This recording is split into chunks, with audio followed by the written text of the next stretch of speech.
Number one, we're not, unfortunately, God. There are a lot of people that think, well, I'll put off getting pregnant for a while and then I'll see the doctor and the doctor will just take care of it. And that's not really a very good attitude to have, because even we have our own limits as to what we can accomplish and succeed with. So we don't want to be invasive. We don't want to be aggressive. We don't want to be heavy-handed. We want to get to the root cause of the problem and deal with it appropriately. Unexplained fertility, again, about 20% of all couples, we don't know why they're not getting pregnant. We do the routine testing. Nothing jumps out at us. But usually those couples with unexplained infertility are very good candidates for IUI. The only thing that's really natural is sex. Everything else is a deviation away. So I think that there are a lot of young women who are taking advantage of the technology and avoiding future infertility by being proactive now. Stress doesn't really cause infertility, because I think if that were the case, probably nobody in New York would be fertile, including the gentleman as well.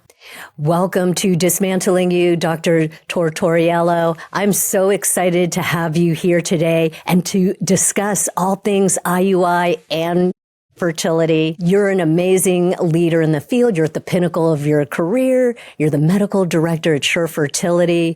I'd like to start with what drew you to practice reproductive endocrinology and fertility medicine. First of all, thank you so much for your very kind words. It's certainly a pleasure to be here. When I was a resident, I was drawn to maternal fetal medicine initially, and I thought that was going to be my pathway. And then I did a reproductive endocrinology rotation, and the people that I rotated with were so intelligent and so demonstrative of the wonders of, the procreative process, that I became instantly enamored of the field. And there were people actually right around that time in my family who were experiencing fertility issues. So the two things sort of simultaneously really gelled in my mind, hey, why don't you pursue this pathway? And that's exactly what I did. I was, I think, greatly influenced by the wonderful minds that I was working with at the time of residency. And personally, within my own sphere, there were people going through the difficult times of trying to conceive and not meeting with success. And I saw how for them it was sort of a grieving process. It's kind of like grieving for something without resolution. When somebody you love passes away, you grieve, and then you somewhat get over it. But when you're trying and trying to conceive and don't get there, it's this constant grief. And I really wanted to do something in that field to mitigate that grief. I'm so glad you mentioned that, because the emotional aspect is something that people don't quite fully understand. What do you think that most people misunderstand about fertility doctors? Well, number one, we're not, unfortunately, God. There are a lot of people that think, well, I'll put off getting pregnant for a while and then I'll see the doctor and the doctor will just take care of it. And that's not really a very good attitude to have, because even we have our own limits as to what we can accomplish and succeed with. And also, I think we're not as invasive as some people think we could potentially be in terms of our approach. I think a lot of people think, well, if I go to the doctor, I'm going to have to do IVF right away. IVF is a bit heavy-handed for me, so I'm going to shy away from it until the last moment when I have to do it. But you may not ever have to do it. So we don't want to be invasive. We don't want to be aggressive. We don't want to be heavy-handed. We want to get to the root cause of the problem and deal with it appropriately. I think that there's often an assumption that fertility medicine is purely clinical or transactional when there's so much emotional stewardship involved in the process. Can you explain the origins for those who don't know of IUI? What does, first of all, IUI stand for? And how has it evolved? Well, IUI stands for intrauterine insemination. It's a form of artificial insemination. Nobody knows exactly when the process first came to be, but there is a documented report of a Scottish surgeon named, I believe John Hunter was his name, who was treating a couple in which the gentleman had hypospadias. So it was difficult for him to actually procreate, get the sperm in the right location. So he was one of the first people that actually take sperm that was ejaculated outside of the woman's body and place it vaginally to try to help that couple conceive, and it did indeed work. So that's a form of artificial insemination. And actually, it's, some couples actually do that today because it's very easy to do, at home, actually. But it's not intrauterine insemination, which goes a notch further.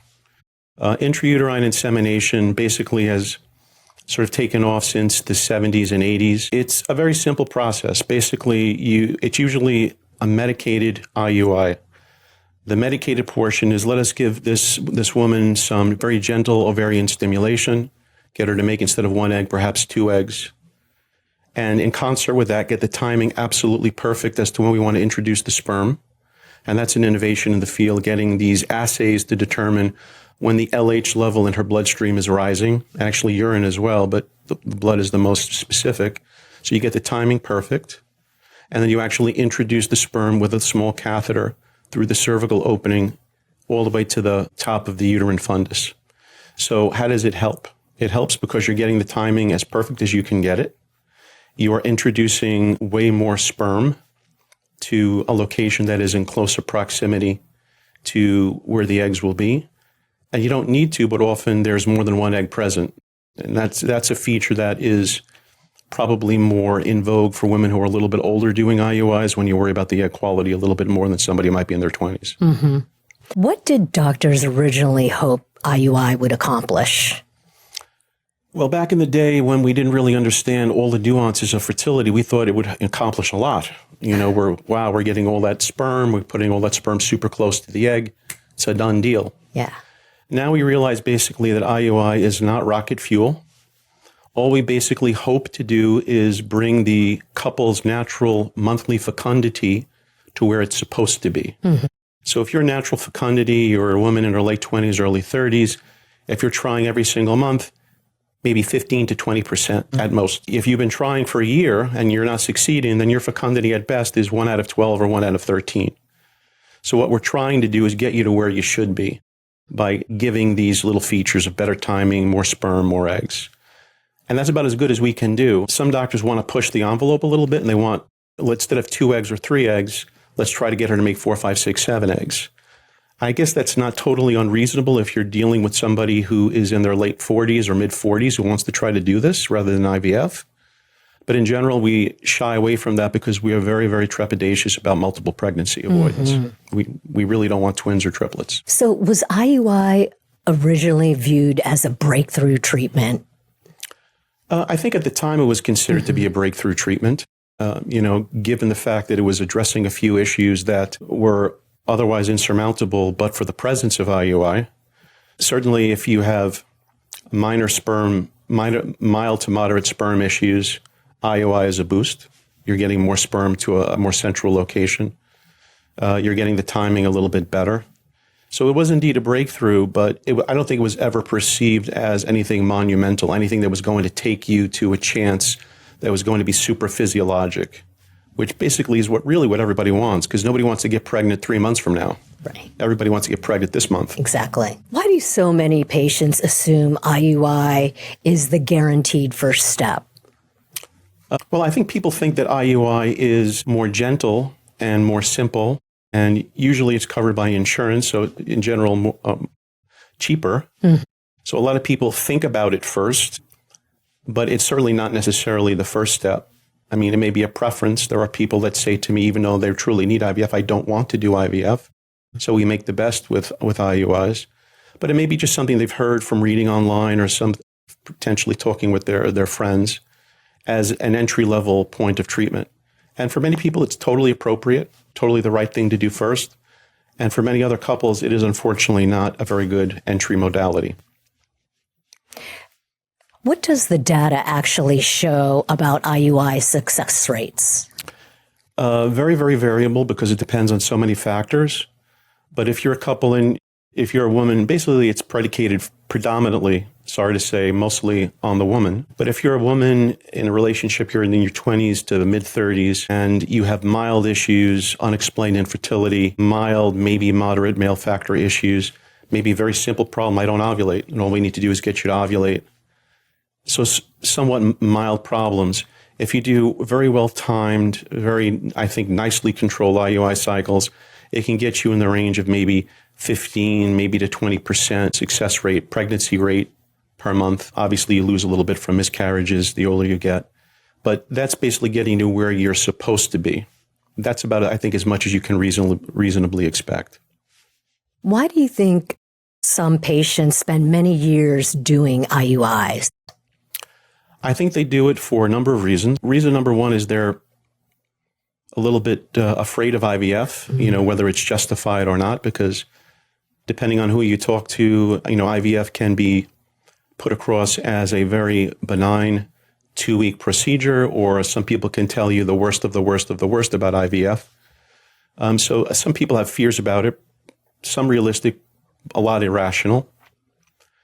And unfortunately, sad to say, a lot of it is money driven, because even in New York State, with the New York State mandate for insurance, it depends on your insurance. If you have a private insurance, if you don't have New York State mandated insurance company, then you're going to potentially not be covered for it. So a lot of it is money driven as well. And the economic differential between IUI and IVF is quite substantial. Absolutely. When do you recommend moving on from IUI? I think if you're of the mindset as a physician that, okay, I believe that IUI is a justified foray for this couple, initial foray into the world of fertility treatment, most fertility doctors would be willing to do a trial of 3 to 4 months to give it a fair shake. If you do 3 or 4 months of IUIs, well-timed, well-controlled IUI cycles, and you're not meeting with success, it bespeaks the fact that there's a need which is not being addressed. And at that time point, pretty much 80 to 90% of all couples that are going to meet with success with IUIs would have already met with success. And anything you get thereafter is going to be little dribs and drabs. So I usually do 3, maybe 4 IUI cycles, depending upon the youthfulness of the couple and their motivation. And then I say, I think probably IVF is in your future. If couples don't respond to oral medication like Clomid or letrozole to get their ovaries to work a little bit harder, and you have to go to injectable medication to do the IUI, like injectable FSH hormone, for example. My mindset is if you're already doing injectable medications, maybe you want to go to IVF a little bit sooner, because one of the nicer things about IUIs is that it's less heavily medicated, less injections. But if you're going to have to do injections anyway just to get the IUI done, you might as well just bite the bullet and go for the full thing and do the IVF. Who is the best candidate for IUI? Best candidate for IUI are in general couples with mild issues. Generally, women, it doesn't have to be, but less than age 38, ideally. Women that are having ovulation issues, because that's usually a simple thing. I don't ovulate, I can't get pregnant. Well, let's get you to ovulate, and you should be able to get pregnant theoretically. Mild male factor issues, slightly low sperm count, slightly low motility, unexplained fertility. Unexplained fertility, again, about 20% of all couples, we don't know why they're not getting pregnant. We do the routine testing. Nothing jumps out at us. But usually those couples with unexplained infertility are very good candidates for IUI. Who is not a good candidate for IUI? Generally, couples who are older, women that are over age 38 in general are not ideal candidates, although it's not, I think, unreasonable to at least bring up the notion. Severe male factor, obviously tubal disease, because you need at least one tube to be working, but usually if you have tubal disease on one side, even if the other tube is open, your mind is always wondering, is the pathology that hurt this tube affecting that tube to some degree? Also, women that have endometriosis, you can get away with IUIs, I think, if you're a stage 1, stage 2 endometriosis patient rather. But if you have stage 3 or 4 endometriosis with the presence of an endometrioma cyst on the ovary or infiltrative disease, usually the inflammatory aspect of the endometriosis prevents good sperm-egg quality and good sperm-egg interaction. So usually those couples do better with either surgery or with IVF directly. Are some patients being offered IUI despite extremely low odds? I would say probably not. I think if patients are being offered IUI when IVF is a better treatment, it might simply be because the physician is either emphasizing non-invasiveness, which some doctors are, I guess to their credit, trying to be very non-invasive, but you don't want to be non-invasive to the point of detriment where you wait them out too long. Other doctors are aware of the insurance issue and try really hard to make do with a less expensive option. But I think, especially in my circles, most doctors realize that we're pretty darn good at IVF, and IVF is, in general, way more effective than IUIs, especially for women in their 20s and 30s and early 40s. So we like the notion of going to IVF, I wouldn't say expeditiously, but after a judicious trial of other treatments. Many people think that IUI is natural. Is that accurate? The only thing that's really natural is sex. Everything else is a deviation away. Right.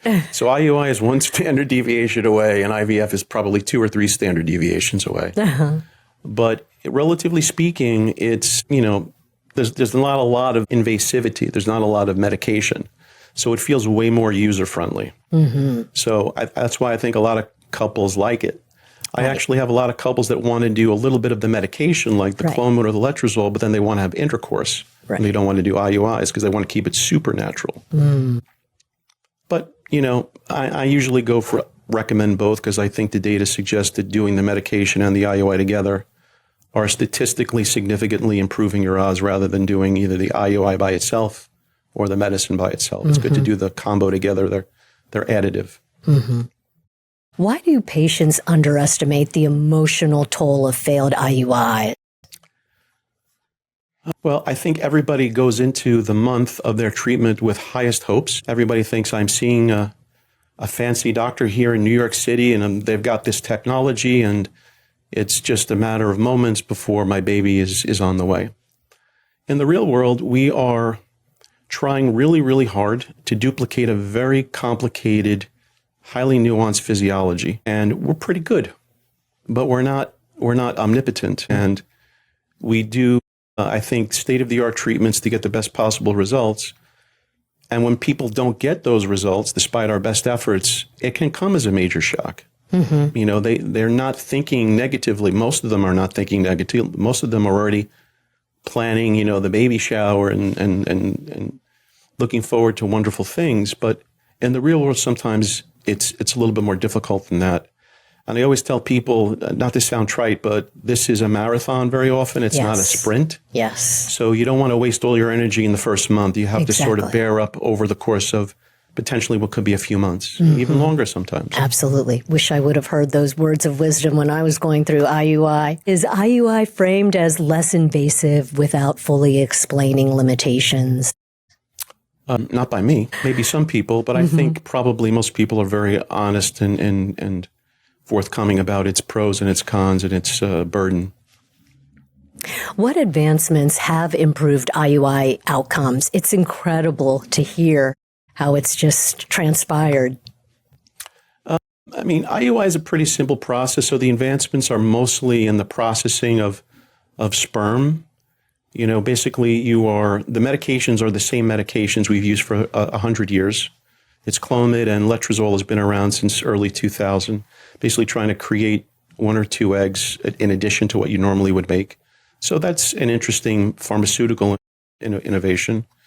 We have sperm processing techniques that really enhance the quality and the quantity of moving even, theoretically better DNA quality sperm. There's a technology called Zymote that a lot of doctors use, including myself, which basically the sperm, the best sperm have to swim through sort of a microscopic membrane to sort of prove themselves. And the sperm that you get from this have been shown clinically to give better outcomes. So basically sperm processing has improved.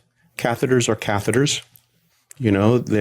Some doctors prefer different catheters, but basically they all do the same thing.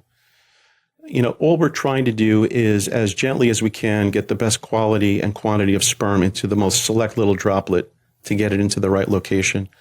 Years ago, doctors found out that if you take basically raw seminal fluid and put it into the uterus, all of the prostaglandins in the seminal fluid cause intense cramping and inflammation. It was actually a painful thing to do. So basically, since then, we've been washing and processing sperm to keep only the sperm and get rid of all the extraneous chemicals that might cause an inflammatory reaction.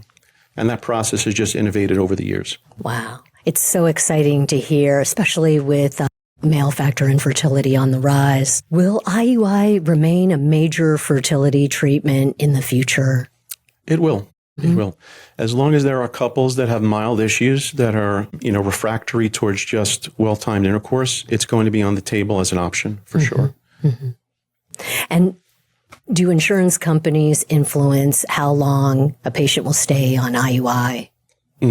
Yep.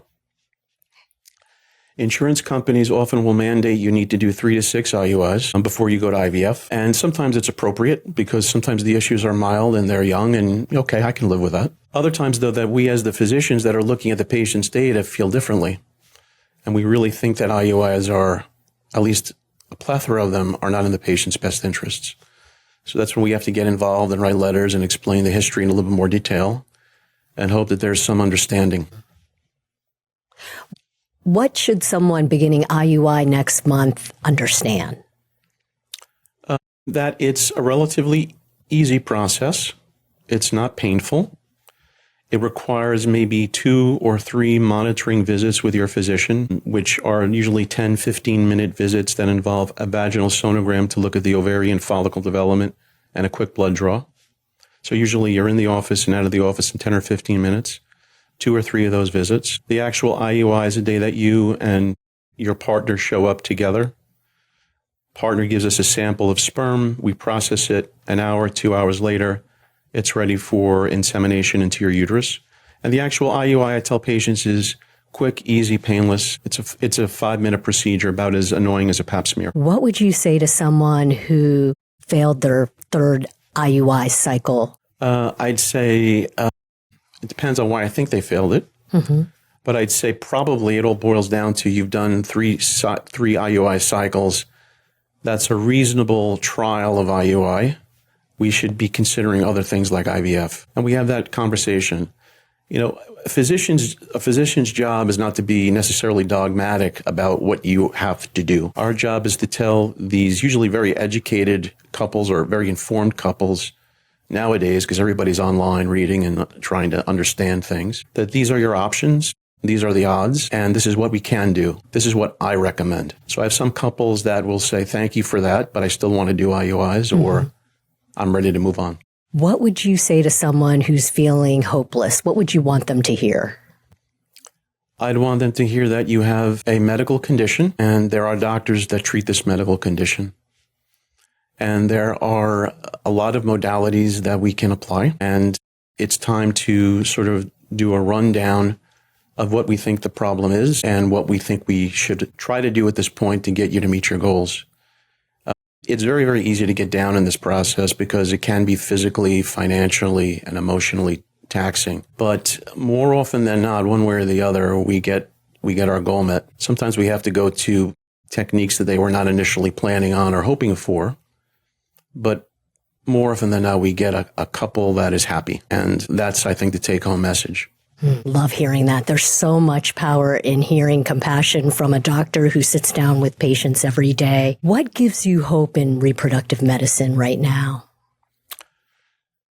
Well, I think it's the people that I meet, both physicians that I meet, because I see a lot of like-minded physicians that are passionate about advancing the field, that are passionate about advancing patients' access to the field. That's a good thing because for too long, I think people who were, monetarily challenged were isolated out and not getting the treatment that they needed. I'm also happy to see that there's been some government interventions to try to make IVF more affordable. There's been substantial decrease now in a lot of the IVF medications through government plan. So that's greatly helping people who spend so much money on these medications. I don't know if there's other technologies that are giving me more hope than I've already had, because I've always had a lot of hope with the technologies we've had. Maybe one other thing I should mention is the fact that we now can offer very reliable, very, very state-of-the-art oocyte cryopreservation, because years ago it was done, I think, with technology that was iffy. And probably for the last 15 to 18 years, the technology has been spot on. So I think that there are a lot of young women who are taking advantage of the technology and avoiding future infertility by being proactive now. So that's a very positive thing that gives me hope for the future as well. It's encouraging to hear renewed optimism from somebody who's at the forefront of the field. Thank you. Ready for some rapid fire? Sure. Coffee during IVF? Sure. Maybe not more than 2 cups a day, but coffee is not a problem. Sex after an embryo transfer? I usually say for a couple days after the transfer, probably abstain from anything in the vagina. But it probably, truth be told, probably doesn't matter all that much because in the real world, when women conceive naturally, they're not thinking about, hey, I'm implanting now, so I probably shouldn't have intercourse now. And we all know that in the real world, it doesn't really matter all that much. So it's more of probably an old wives' tale, as they say, than anything. Stress causes infertility. Stress doesn't really cause infertility because I think if that were the case, probably nobody in New York would be fertile, including, the gentleman as well. Right. But we do know that when stress is very, very problematic, you can have ovulation issues. And I think if you're at that point where you have stress-induced, what they call hypothalamic amenorrhea, you're not ovulating because of stress, that's a fertility issue. Should everyone test AMH? It's controversial, but I think so.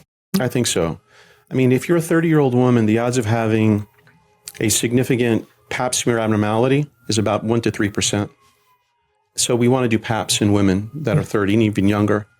But the same 1% to 3% at age 30 also have, by virtue of looking at their AMH, some element of diminished ovarian reserve.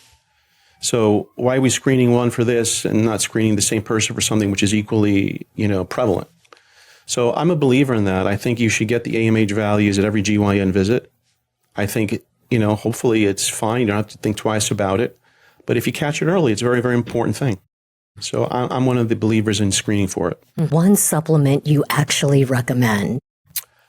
Prenatal vitamins, folic acid. I'm sort of a fan of NMN. I think it stands for nicotinamide mononucleotide, which it's a mouthful, but it basically is an NAD precursor.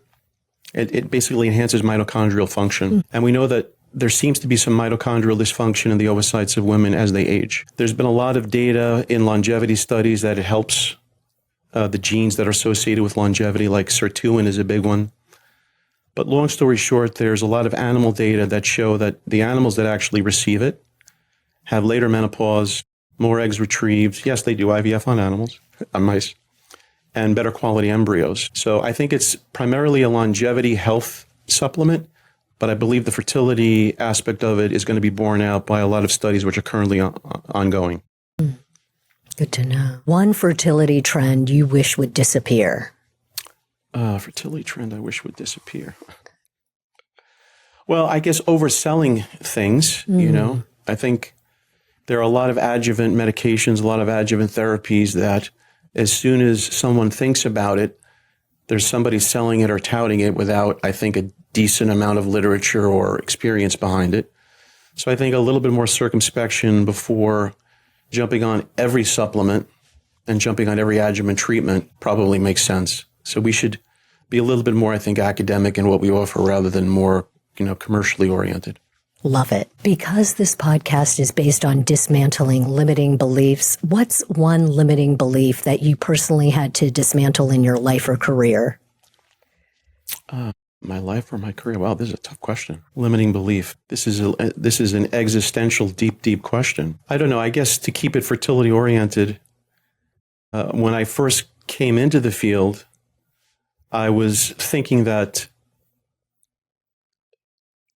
under my care, everybody potentially would get immediate success. The technologies would be just coming forward week after week after week. And then you realize that all of the work that has gone before you was gradual and slow accretion. And we stand on the shoulders of giants that did a tremendous amount of hard work. So we try to add to that daily, monthly, yearly. But unfortunately, nothing is coming as quickly as we want. It only comes by really, really hard work and by good research and by teaching the next generation how to do what we do. Love it. What does self-care realistically look like for you now? For me, I don't have a lot of free time, but for me, it's enjoying a good long walk with my wife as we walk our dog through the park. It's very relaxing and peaceful. I love animals. I love dogs, love cats. I love traveling, although I haven't had a chance to do a heck of a lot of it recently. And I love good music. I love guitars. I play guitar. Nice. So, and a good food. So I think I probably like everything that normal people like. Good music, good food, and good relaxation. Amazing. Love it. Dr. T, tell us where listeners can connect with you and potentially get in touch for a consultation. Well, I am at Sher Fertility Solutions. We are at 425 Fifth Avenue in New York by 38th Street. And they can call 646-792-7476 if they want to chat with me. Perfect. We'll be sure to include all of this in the show notes. It's been an absolute pleasure, Dr. T, having you in person today. Great. My sincere pleasure. Lovely to chat with you. Thank you.